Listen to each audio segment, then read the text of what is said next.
GO తీసుకొచ్చింది.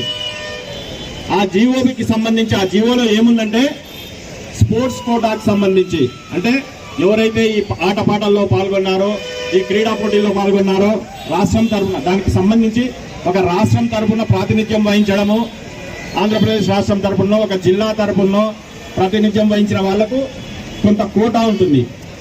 4 అనే quota GO number 4 అనే దాని ద్వారా ఆ కోటా వాళ్ళు ఎవరైతే ఆ కోటాకి దాని ద్వారా ఏమొస్తుంది వాళ్ళు పరీక్షనే రాయాల్సిన పని లేదు. కానీ సుప్రీంకోర్టు 2008లో ఒక తీర్పు ఇచ్చింది.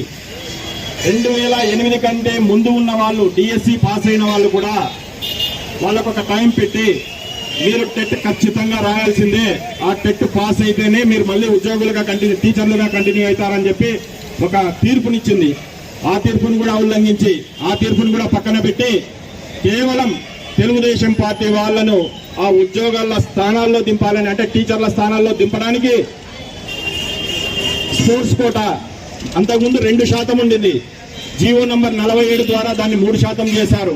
అంటే 16,000 మందిలో 500 మంది 160 మంది టీచర్లు అధికంగా 1% మళ్ళీ పెరిగిందనమాట. దీనికి వాళ్ళు ఎవరైతే నింపుకోవాలనుకున్నారో తెలుగుదేశం పార్టీ వాళ్ళని అట్లా దాదాపు మేము ఈ వ్యవస్థనంతా కూడా అంటే ఈ మొత్తం 16,000 పోస్టులు అవినీతి జరిగిందని మేము చెప్పాం.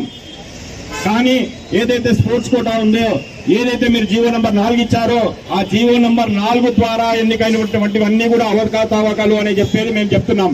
దాని ద్వారా రిజర్వేషన్స్ ద్వారా ఎన్నిక కావాల్సినటువంటి వాళ్ళు దానికి సంబంధించి రిజర్వేషన్స్ ద్వారా ఎన్నిక కావాల్సిన వాళ్ళు ఎంతమంది నష్టపోయినారు అనే దాని మీద మేము విచారణ చేయమంటున్నాం. దానికి సంబంధించి వైఎస్ఆర్ కాంగ్రెస్ పార్టీ కాదు, దాంట్లో ఇబ్బందులు పడిన వాళ్ళు ఉద్యోగాలు రాని అభ్యర్థులే రోడ్డుకెక్కారు. అయ్యా నువ్వు సక్రమంగా చేసిందంటే 33,000 అప్లికేషన్ అంటే 33,000 ఫిర్యాదులు నీకు ఎందుకు వచ్చాయి, వాటిలో నువ్వేం పరిశీలించావని చెప్పి నేను ఈ ప్రభుత్వాన్ని అడుగుతున్నా. అదేవిధంగా 330 కేసులు హైకోర్టులలో వివిధ న్యాయస్థానాల్లో కేసులు ఫైల్ చేశారు. మరి అదే నువ్వు జీవో నంబర్ 77 ద్వారా పోలీసు ఉద్యోగాలు ఇచ్చావు, గ్రూప్ 1 గ్రూప్ 2 పోలీసు ఉద్యోగాలు ఇచ్చావు. దాని మీద ఎవరేం రాద్ధాంతం చేయలేదే, ఏ పార్టీ కూడా చేయలేదే.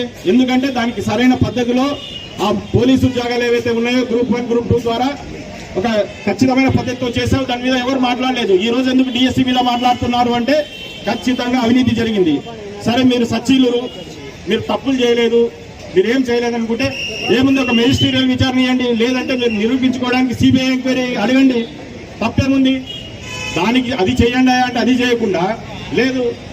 చేయకుండా ఉద్యోగస్తులు వచ్చిన వాళ్ళని రెచ్చగొట్టి మేము ఉద్యోగాలు కష్టపడి తెచ్చుకున్న వాళ్ళని మేమేం తప్పు పట్టట్లేదు, వాళ్ళు ఎంతో కష్టపడి ఉంటారు. మీలాగానే నేను ఆ ఉద్యోగస్తులు కూడా ఒకటి అడుగు చెప్తున్నా, మీలాగానే అహర్నిశలు కష్టపడి చదువుకున్న వాళ్ళు 2.0 గుర్తుపెట్టుకుంటారని ఈ సందర్భంగా మీకు తెలియజేసుకుంటూ రాబోయే తరాలలో మన పిల్లలకు కూడా ఇలాంటి కాంపిటేటివ్ ఎగ్జామ్స్ లో అన్యాయం జరగకూడదంటే ఈ పాలన కొనసాగించకూడదు. కూటమి ప్రభుత్వం మళ్ళీ ప్రభుత్వంలోకి రాకుండా ఈ రోజు ప్రతి కార్యకర్త నడుము బిగించాల్సిందిగా అందరినీ కోరుకుంటూ, డిఎస్సి గురించి మనందరికీ తెలుసు, ప్రజలు పడుతున్నటువంటి ఇబ్బందులు అంతా ఇంత కాదు. వర్షాలు